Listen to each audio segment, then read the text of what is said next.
اهلا بكم في برنامج العالم، وصلنا اشتراك ولايك وتفعلوا الجرس ليصلكم كل جديد. فيديو النهارده عن محمد القاضي. محمد القاضي قلت لكم ده واحد بيحقد وبيغل تجاه النادي الاهلي اللي عمله مرض نفسي وعمل نفسي، وعمله نفسي مش طبيعي. واحد بيعمل تعصب والفتنه في مصر ومنبع للتعصب. فتنه في مصر طبعا هو شخص كاره وحاقد وغلوي جدا تجاه النادي الاهلي اللي عمله مرض نفسي وعمل نفسي، وعمل وضع نفسيه بجد. يعني طبعا هو بيحب يسير الجدل بكلمه تعصب فتنه، وبيحب الترند واللقطه. طبعا محمد كده طبعا هو بيقول كلام بشع عن ده، كلام غير محتوى، ده كلام بينم عن التعصب فتنه في مصر. طبعا بيقول كلام كله كذب وافتراءات عن ده، بيقول حاجات اصلا مش موجوده على ارض الواقع، بيقول حاجات اصلا من وحي خياله.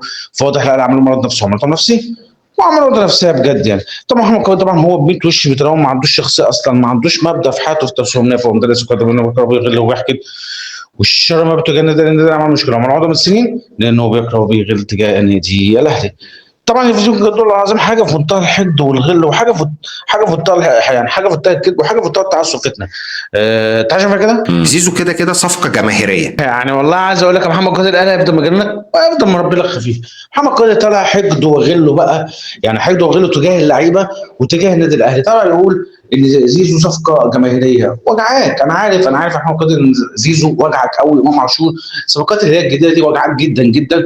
ابو زيزو تقول صفقه جماهيريه لان انت مش هتقول غير كده، انك هو زيزو وجعك. هيفضل على طول زيزو شاغلكم، وهيفضل وجعكم ومضايقكم جدا جدا.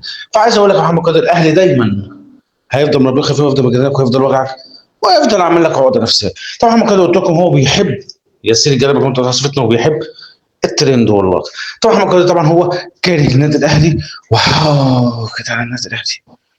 محمد قاضي اعرف حجمك قبل ما تتكلم عن النادي الاهلي. استنوا في حلقه بكره من برنامج العالمي. السلام عليكم.